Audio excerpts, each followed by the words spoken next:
science knowledge only adds to the excitement, the mystery, and the awe of a flower. Evidence is evidence. It's public. Everybody can look at the evidence and assess it, and eventually, if there's enough evidence, come to the same conclusion. For newcomers and old-timers alike, the Chloe Sanctuary hopes to give you insight into the health and happiness of your companion parrots. We hope to help you build happy homes using reliable and proven tools. The best homes are built on a rock-solid foundation. And the best foundation for a happy home is the bedrock of science. When we stand on the shoulders of giants, the scientists who have worked long and diligently to understand our companions, we can reach new heights of understanding. And understanding is the key to success. What does avian veterinary medicine have to tell us about our feathered friends? How can we prevent illness, see the signs of disease before it's too late, and care for our birds through ill health? What light does behavioral science shed on their nature, needs, and hopes? How can the tools of behavior shaping make our homes happier for us and our companions? How can we deal with biting, screaming, or other misbehavior? What is it like to live among parrots? Let them roam around about you and share a life with them. How much freedom do you give them? What happens if you form a bond of trust with them? Watch and see what understanding their true nature can do for you. Come with us on a journey as we do more than examine a parrot's world. We live in it. Make some popcorn and bring in a few wood blocks. Let everyone have something to chew and a comfortable place to perch. Cockatoo is a presentation of the Chloe Sanctuary for Parrots and Cockatoos, a nonprofit charity dedicated to the empowerment of captive parrots and public awareness.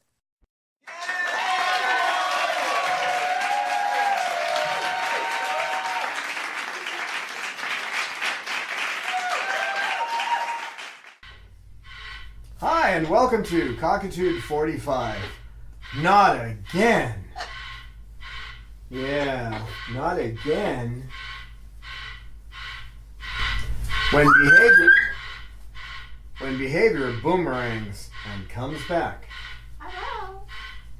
Hi, I'm Don with the Chloe Sanctuary for Parrots and Cockatoos. And this is Coco, and Babaloo, and Cosma, called Cos for short. Peaches down here. Snowball up there. Hey, Snow. Salamander up on the big birch.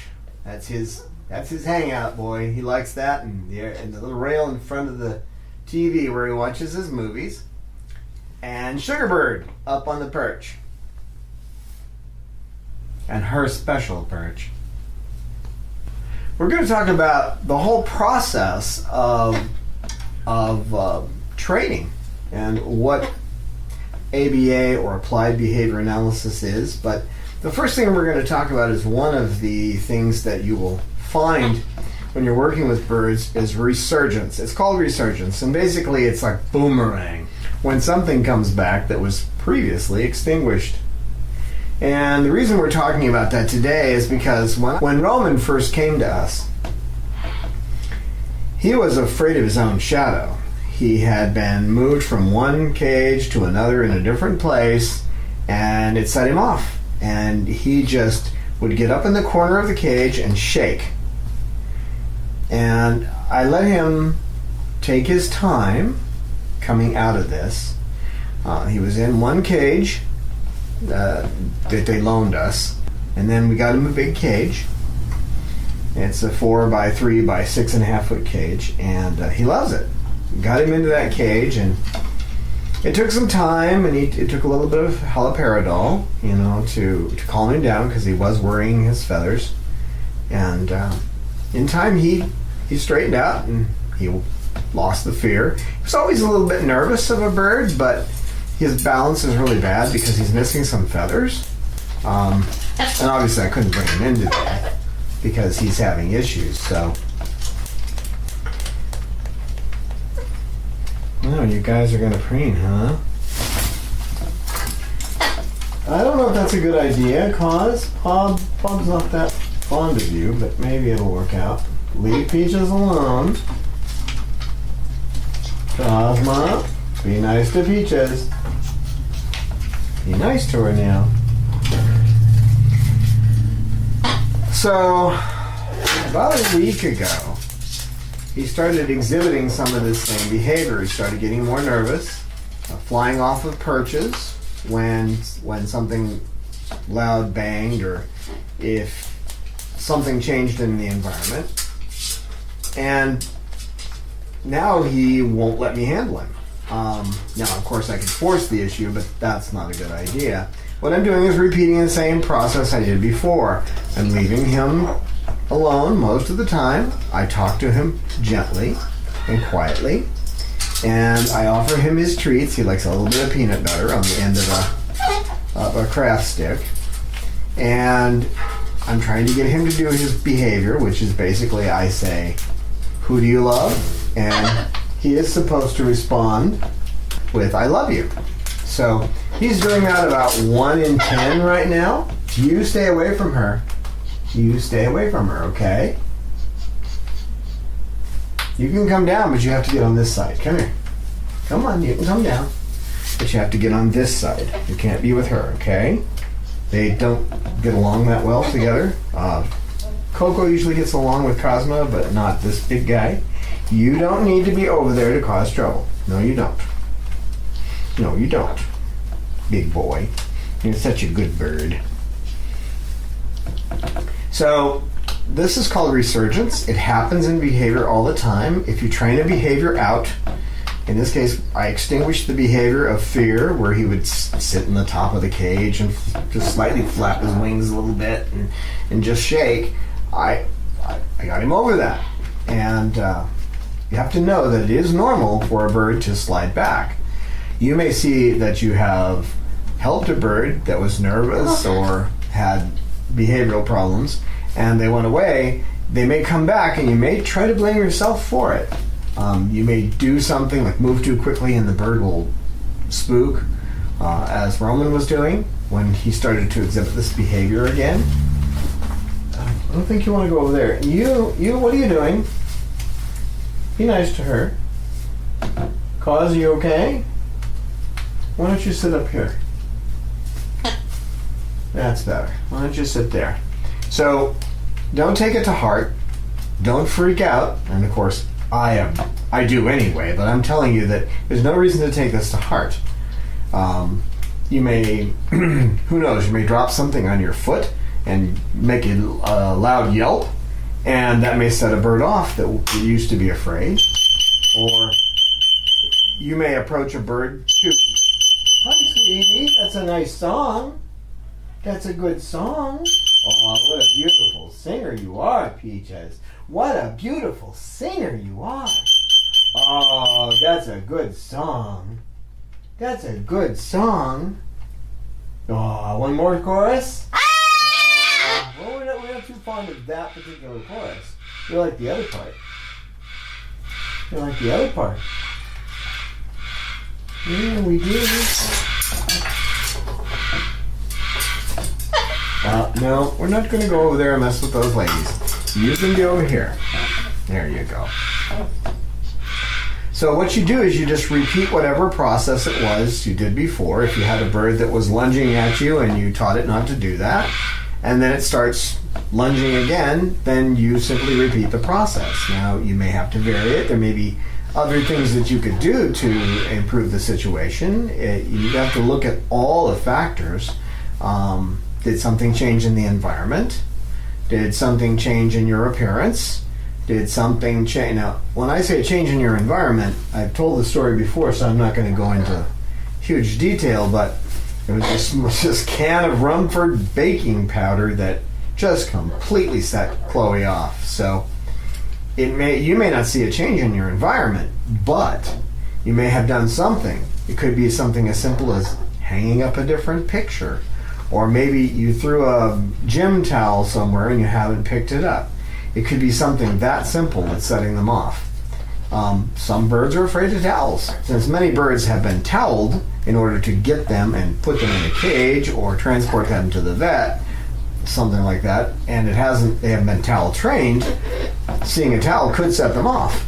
It's even possible that a bird who's been towel trained may revert to being afraid of towels. And again, in order to fix those situations, you just repeat the same techniques you used before to overcome them. Now, if you overcame these without using any behavioral modification techniques, you didn't use, hi sweetie, that's a beautiful song. It's a beautiful song, Peaches. Oh, yes it is. Look at that beautiful foot. Yeah, look at that beautiful foot. Maybe you didn't actually realize what you did. Maybe you brought a bird in, you rescued a bird, and over a few months you were able to get it over some humps, behavioral problems, but you don't quite know how you did it. Well, then you want to approach it in a structural way. You want to use reward training. Hey, you. No looking at Peaches like you're going to go after her, okay? Okay, Coco? Little Coco girl. Oh, hi, Peach. Hi, Peach. You need to not go after Cosmo, too. I have we have a square of birds here. We have birds here that have issues together. Cosmo has attacked Snowball before, so Snowball he's targeting her. Coco, you need to leave her alone, not yell at her. Come here. Oh, I'm sorry, sweetie. Come here. Oh, come here. Well, come here. Calm down. Calm down. It's all right. And then Bob and Cosmo had issues together. Coco and Snowball have had issues. So everybody's had some issue together, and I have to work through that while I'm talking. But so there's a process that we use in order to change behavior, and if you have a behavior that's come back, you just use the same process. So if you know what you did and you observed the process and you have it clear in your mind, then that's taken care of. You know what to do. You just repeat it. If on the other hand you're not familiar, we have a lot of videos that can help you through this. But what I want to do today is to run through the basic process. We're going to talk about what applied behavior analysis. Don't let the big words, the big scientific sounding words get to you, okay? I mean, it's just a way of looking at behavior and changing it. And so don't be scared away by by Peach's voice or the big name. Right, Peach? What do you say? You say ah? You say ah? Really? You sure you don't want a stick? You want a stick? There's sticks over here. Yeah. There's other toys too. You want this? You want this, Peach? No, you don't. It's more of a Cecil toy. He wouldn't come in today. No, you're not going to go over there. No, we're not doing that. Come here. You're not going to get off the couch. No. Come here. You're not getting off the couch. Peaches. Hey, calm down. Calm down, sweetheart. Good boy, Bob. So we're going to do a general rundown of what it is and how you do it.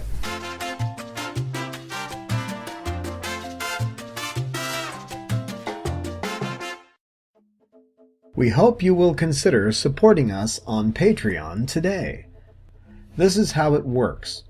We produce up to 2 videos a month. As a patron, you pledge to give us a donation, whatever you feel is right and meets your budget. Patreon gives us your gift monthly. You can easily set a limit on how much you donate a month. You can change the amount of your pledge at any time.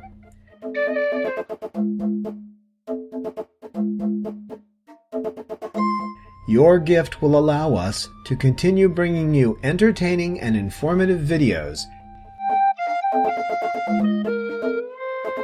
Patreon.com/Chloe Sanctuary. We look forward to your participation in Cockatooed.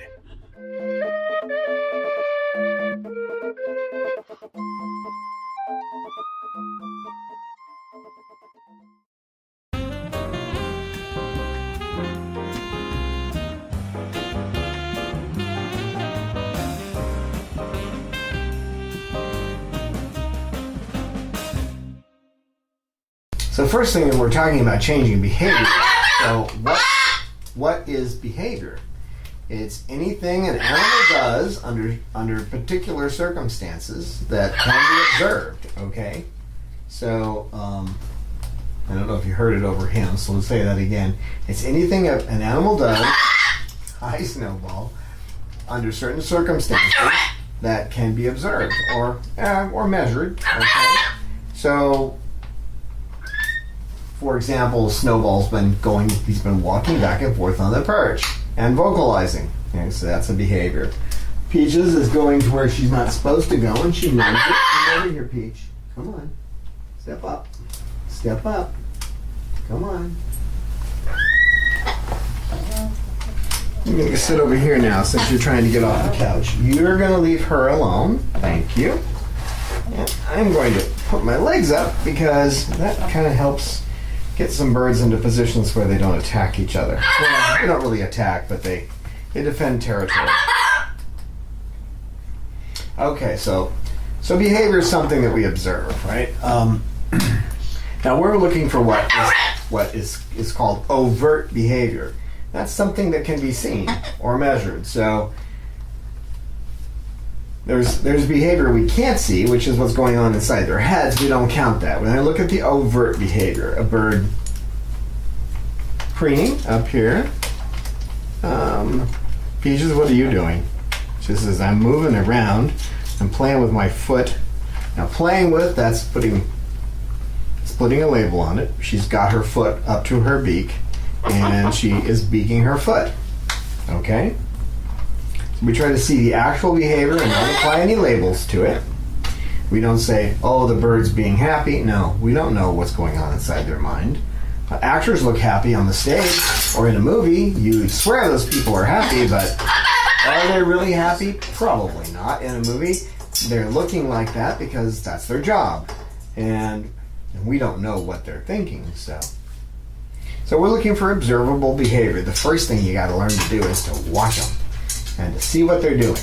And just look at what they're doing and don't apply a bunch of labels. Don't say happy or mad or you just want to look and not label it. So if a bird is moving around, they're moving back and forth, then the bird's moving back and forth. If the bird is turning away from you, the bird is turning away from you. You don't say, oh, the bird's afraid. Well, maybe they are, but you don't know that. They could be doing something else. So what is behavioral analysis? It is studying the function between behavior and the environment. So in other words, when the fire alarm goes off and people run out of a building, there's something that happens in the environment and it changes the behavior of all those people who run out of the movie theater because the fire alarm went off, right? So what we're studying is the relationship of things like the fire alarm that goes off to the behavior of running out of the building, or in this case, the function of what happens when you put a finger to Bob's face. Not much. He just kind of ignores it. It's basically just looking at behavior in an environment. How is the environment affecting the behavior? So what is applied behavior analysis? It is changing. What are you doing?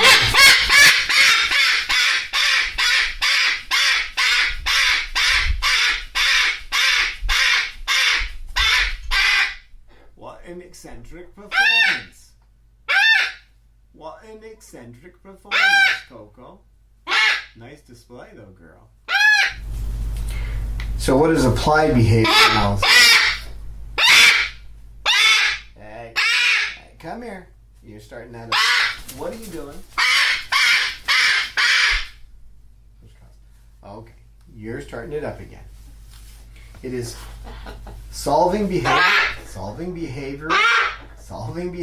problems by changing the environment. Okay, so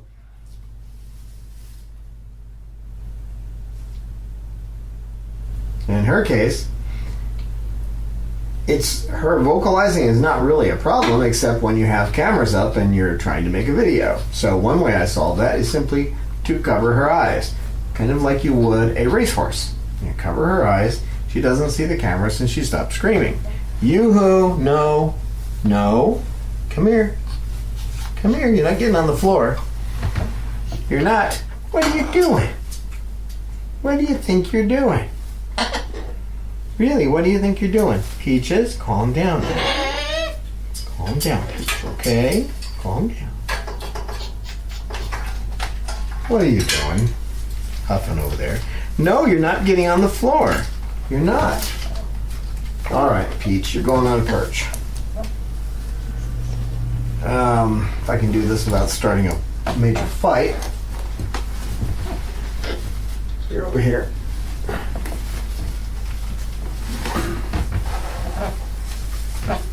Oh, you had to go to the bathroom? That's part of it, huh, sweetheart?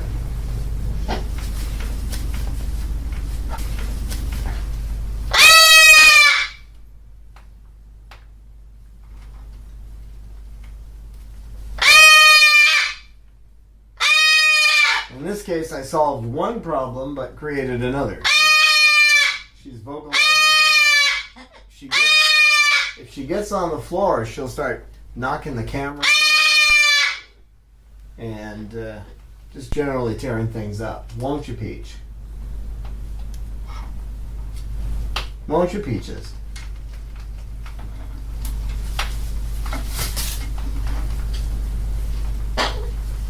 Yeah, she's fired up because normally she won't even try to climb down off that.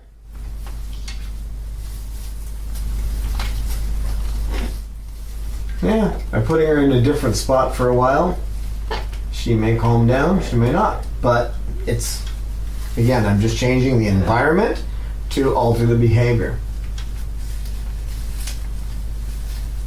May calm her down. So there's a lot of ways we do that, but that's the basic idea. Okay. Our donation button is on our webpage at www.chloesanctuary.org. Just be sure to say, "For Bob," in the notes when you donate.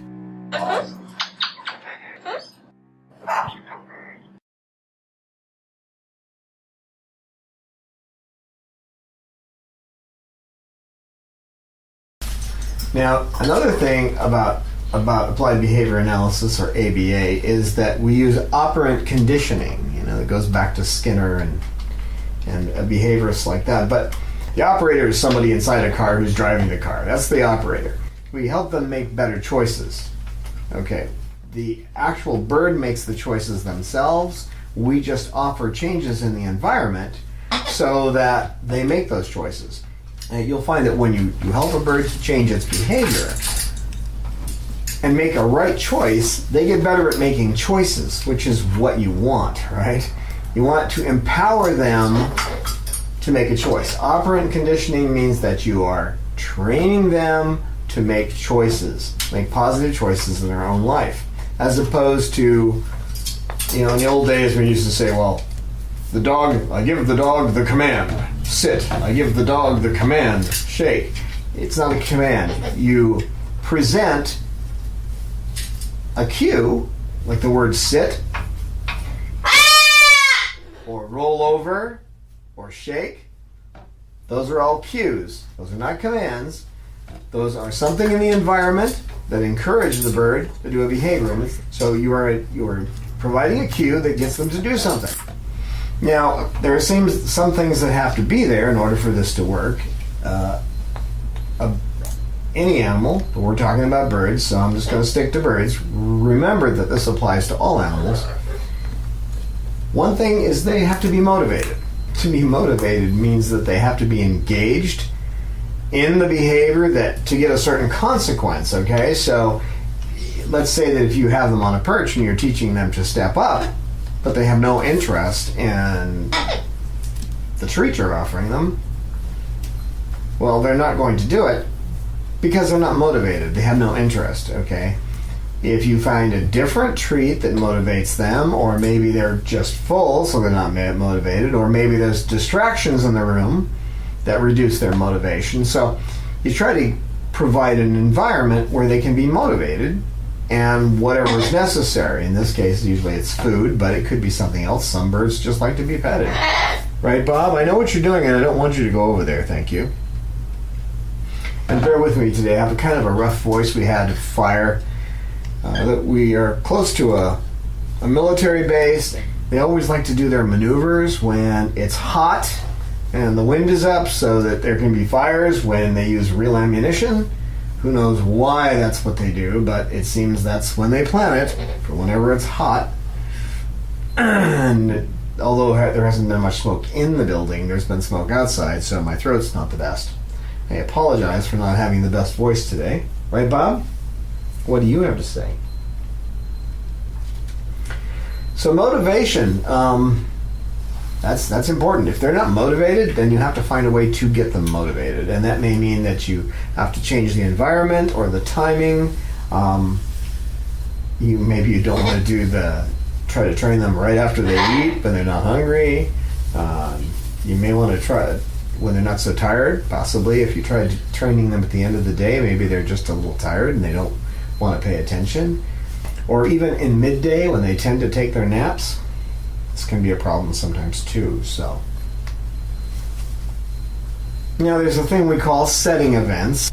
These are just things in the environment that affect how often a bird will do a certain behavior. So for example, if you have a bird in a room and the bird knows how to step up, you just taught it and it's been doing it, and a dog comes in and starts barking, well, that's a setting event for your next attempt to get the bird to step up. And maybe that dog barking upsets the bird, and so because of that setting event, the dog barking, the bird's not doing the behavior.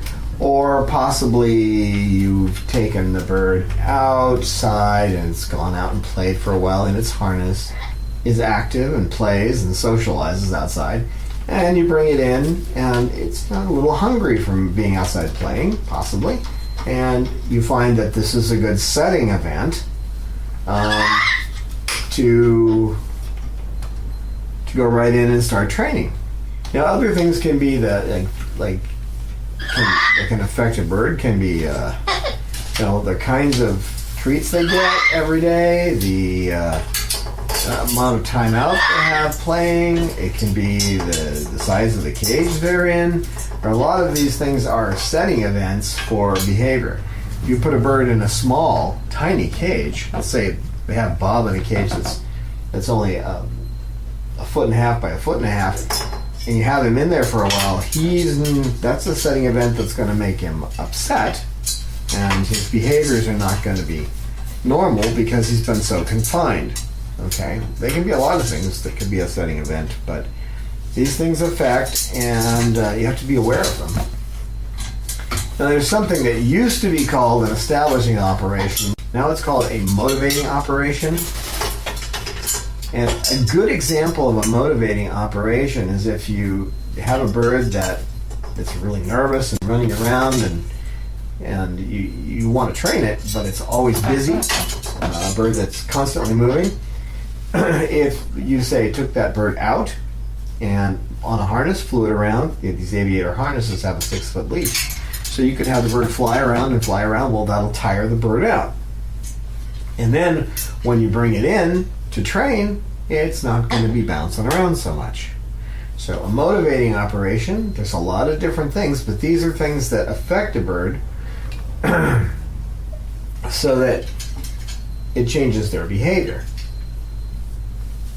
So there are a lot of things you can do for motivating operations, like with Coco right now, petting her and just relaxing her. She would be much more inclined to be trained after being petted like this. It also calms her down, and she tends not to scream so much when the cameras are up. She's getting better. I'm working with her on it. You can see that over time, she's stopped screaming so much. Actually, it's her alarm call. It's not a scream, but she stopped doing that so much, and now she just presents herself to get her head petted. But this is a motivating operation. If you want to calm her down, this is one way to do it. So when she's calm like this, it's a good time to train. You can use a motivating operation to prepare for a training session. Right? Cool. You may have two birds that tend to fight over territory. So if you wear the more aggressive of the birds out in play, then the chance of that is a lot less. So these different things that happen in the environment, for example, loud sounds, or different people coming in the room, or a box being dropped on the floor, or leaving a towel somewhere, these all provide stimulus. What is a stimulus? A stimulus is something that happens in the environment that can affect or does affect a behavior. So I can do this, and it's a stimulus. Okay, that's a stimulus. It can affect behavior. The only one I saw actually affected was Salamander, and what he did was look at me because I was waving my arm. He looked at me, so it did affect his behavior. He looked over this way.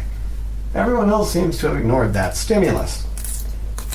Now, if I were to shout loudly, I would get everyone in this room to pay attention to me, one way or another. I can't shout as loud as they can, but when I make a loud sound, they do pay attention, with exceptions.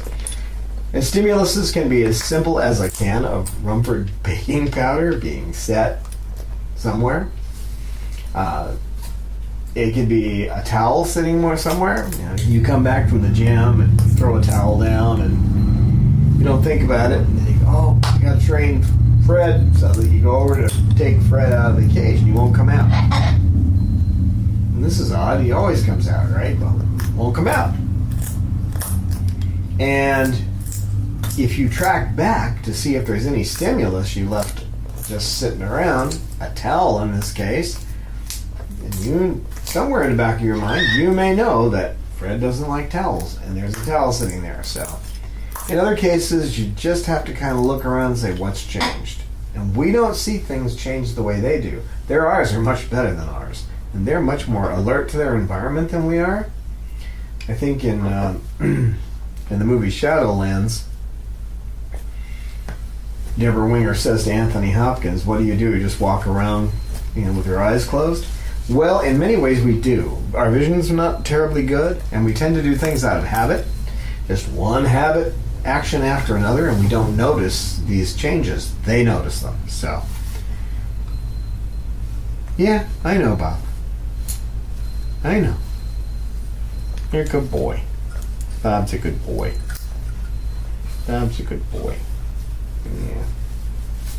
Because now there's something, I'm going to give you these fancy terms, and you don't have to remember them. What's important is the concept behind the term, not so much the term, but a special kind of stimulus they call a discriminative stimulus.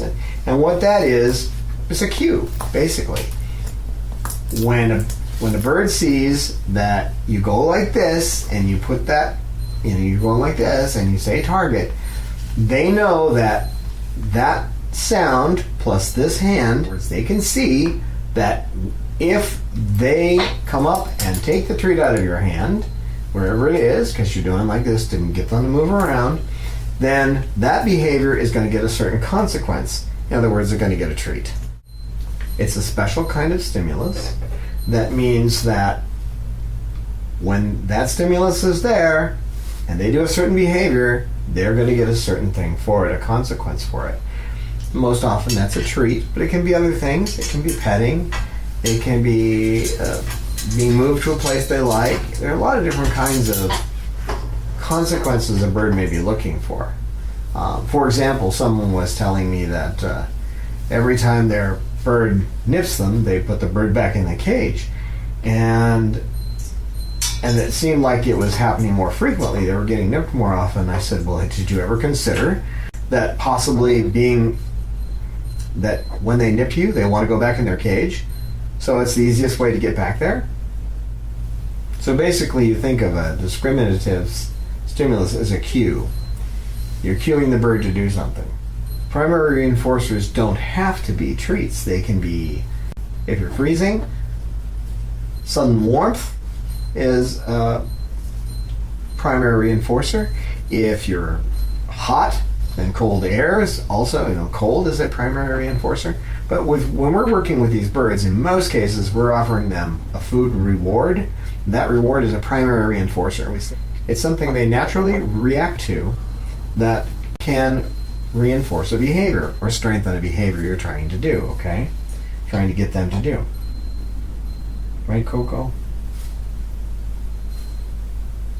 In this case, petting her on the head is reinforcing the behavior of just sitting on my lap and being quiet. So in this case, social activity is a primary reinforcer, and it is reinforcing this behavior. We also have secondary reinforcers, and that is something that reinforces a behavior because it's been paired with something else that does it, usually paired with a primary reinforcer. So it's just a way to say, if they like a treat, and when you hand them the treat, you say, good bird, okay, then that secondary reinforcer is good bird. Okay. You can use the words good bird to reinforce a behavior that you catch a bird doing. For example, we call this capturing a behavior, but if you've been trying to teach your bird to say hello, and you've been doing this for months and nothing's happened, and all of a sudden your bird says hello, you may not have a treat on you. So use the secondary reinforcer. Go, good bird, good bird, good bird. Just, and then I did that with Cecil. And so Cecil is now saying hello and Cecil. He actually says hello and Cecil. It's not common, but every time he does it, I make a point. Yes, Bob, I know you want to go down there and mess with her, but don't, please. Okay? Thank you. Changing the environment to change the behavior in this case. He's still going to look over there at her. Now, there are certain prompts that you can use. We call them a prompt, but let's say that you have the perch out in a particular place. You have the room quiet, and the bird is isolated from other things. There are a certain set of things out the bird's used to seeing while they're training. So you're providing a particulars in an environment to help with the training session. Those are prompts. Stimuli that help with the behavior. For example, if I'm training a bird, a prompt might be going like this, okay? Step up, step up. That's an additional thing that I'm adding. I'm not just saying step up. I'm adding this to the cue. The cue for step up is just step up and a hand, okay? But if I add this to it, that's a prompt. That's a prompt, okay? I'm adding another stimulus to try to get them to do it. Eventually, you'll fade those out. We call that fading. Eventually, you'll get rid of the extra prompts, okay? So you might be like, step up, step up. I might actually use my other hand to try to motion them to step up. We use these things to do behavior shaping. You're going to reinforce small steps of the behavior. So you're going to take, like for example, with a wave, you're going to teach them to lift their foot up a little bit more, a little bit more, a little bit more. It may happen all at once. Keep that in mind. It may jump, but you're planning on just getting them to lift their foot up a little bit. Just take their weight off their foot. Then eventually get their foot up. Then get their foot a little higher, a little higher, a little higher, a little higher, until they finally get it up here. And then you're going to teach them to bring it down and bring it up and bring it down and bring it up. These are the plans. You're going to go through these different stages until finally you have a wave. Okay? So these successive approximations, these little steps from one step to the next is what you're going to do. And that's what shaping is. You shape a behavior. With step up, you'll teach them to lean over and take the treat out of your hand. And then lean over and take the treat out of your hand. Then lean over and take the treat out of your hand until they can't quite reach it, so they have to put their foot up on your hand. Then they lean over and get the treat. And then slowly, eventually they can't reach it, so they get both feet on your hand. And that's what behavior shaping is. You can take and teach a behavior and chain another behavior to it. So you can teach a bird to raise its foot up, and then later on teach it to wave. Okay, so you could say shake and have them put their foot up, and then you put your finger and just have them shake. You can also use that same thing from here to start the wave. So basically you're going to be teaching them with shaping to do behaviors that each time become closer and closer to the final behavior you want. That's all it is. It works with every animal, not just birds, but that's what you're going to teach them. So, and once you've got the behavior, you can start fading out the other prompts. As I was showing you in that earlier example where I was bouncing my head to get them to step up, you can drop that and just put your hand up and say step up. With most of these birds here, if you put your hand up like this, they're going to step up on your hand. So this is not a normal way people put their hands up to a bird. But if you did that and you walked up to almost all these birds, almost every one of the birds in our sanctuary, and you put your hand up like that, there's a good chance they're going to step right up. So their actual cue is this. I don't even have to say anything. If I go up and go like that, they're going to step up. But I still say step up generally. Once in a while I won't. But most of the time I do, because I want to be able to get them to step up for other people too. So when someone says step up, they'll do it. So they understand that. I don't have to teach everyone how to hold their hand. So this whole thing is a process we call learning, which is changing behavior through experience. So all these guys know about it. They understand how we do it. They understand what the whole process, and it's pretty easy for them because I am consistent in the way that I do it. No, Bob, please don't bother her now. Don't bother her now. It's okay.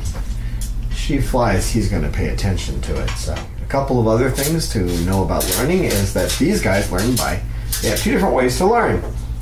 One is vicarious and the other is through modeling. So in modeling, they simply follow what you do and they do the same thing. Okay? With vicarious, they see what someone does and they go, I'm not doing that. If you put your hand on a burner, I've mentioned that before, you put your hand on a burner and you scream and pull it off, if they realize that you hurt yourself, they probably aren't going to go anywhere near the burner. You gotta keep these guys away from burners anyway, but you get the point. So, because they learn by modeling, you can actually show them how to do something.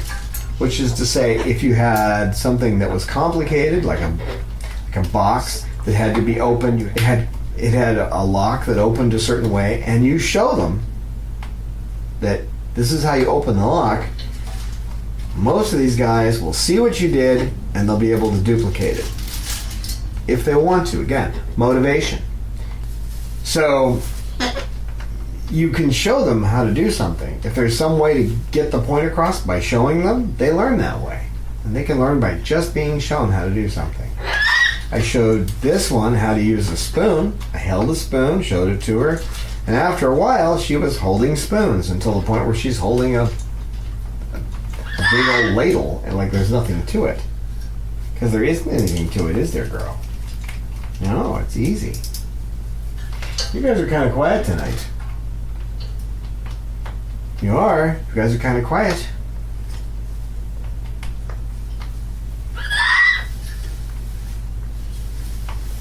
What we do is we help them to learn by giving them new experiences. We teach them to be able to make choices which fit in the world that they're in and which make them happier birds and the people around them happier. We do this by offering them reinforcers for behavior that we would like to see that become positive consequences for those behaviors. So by offering them positive consequences for behaviors that we like to see, we help them to choose the right behaviors to fit them into the world they live in. And that's really all it is. the better you know how to do this, and the more you study it, the better their lives will be, and your lives living with them. And even those who say, well, my bird doesn't have any problems, time changes everything. Hi, Peach. Now, there's a good example. I put Peach over there when she was vocalizing, trying to get off the couch. She was getting into everything. And she fought it for a while, but now she's just calm and she knows she's going to get back over here and get to watch a movie with me. And she's okay. Snowball, you leave her alone now. Be a good boy, Snowball. Snowball, you be good. Good boy, Snowball. You don't need to go over there. Good boy, Snowball. Good boy. That's a good bird. That's a good bird. That's a good bird. That's a good boy. Now you saw, with that, I redirected him from going over to bother her. Yeah, Snowball. Snowball. Good boy. I did that by using two things. One, I told him what I didn't want by saying no. And two, I used a secondary reinforcer. He's had treats from me to do certain behaviors. Okay, and that was reinforced with good boy. So that secondary reinforcer mixed with telling him what I didn't want and what I did want. I know, Snowball, what a good bird. Now I'm continuing to reinforce his behavior. Snowball, what a good boy. That's a good bird. Hello. Hello. Hello. Hello, Peach. No matter what you teach your bird, though, remember resurgence. And think about Roman. Here's a bird that was happy, coming out, jumping into people's arms, getting up on their shoulder, coming up. Hi, Peach. Get more information on it. Peach, what are you doing? Well, come here. Well, come on. Hello. Peach? Peaches. For more information on applied behavior analysis, here's where you can go and check it out. Yeah. And Peach, do you want to tell the people goodbye today? Do you want to say goodbye to the people? Do you? Peaches! Say goodbye to the people. But you're just looking at Kaz. Bob, you want to say goodbye to the people? No, you don't? How about you, Kaz? You want to say goodbye? You guys. I don't know, Peach. I don't know, Peaches. The peachy girl. Peachy girl. Thanks for watching. We'll see you next time. Say bye, Peach. We welcome your feedback on our videos. We look forward to your insights, tips, questions, stories, and pictures. You can email us at cockatoo@chloesanctuary.org, reach us on Twitter @Chloe Sanctuary, and join with us on our Facebook Chloe Sanctuary page.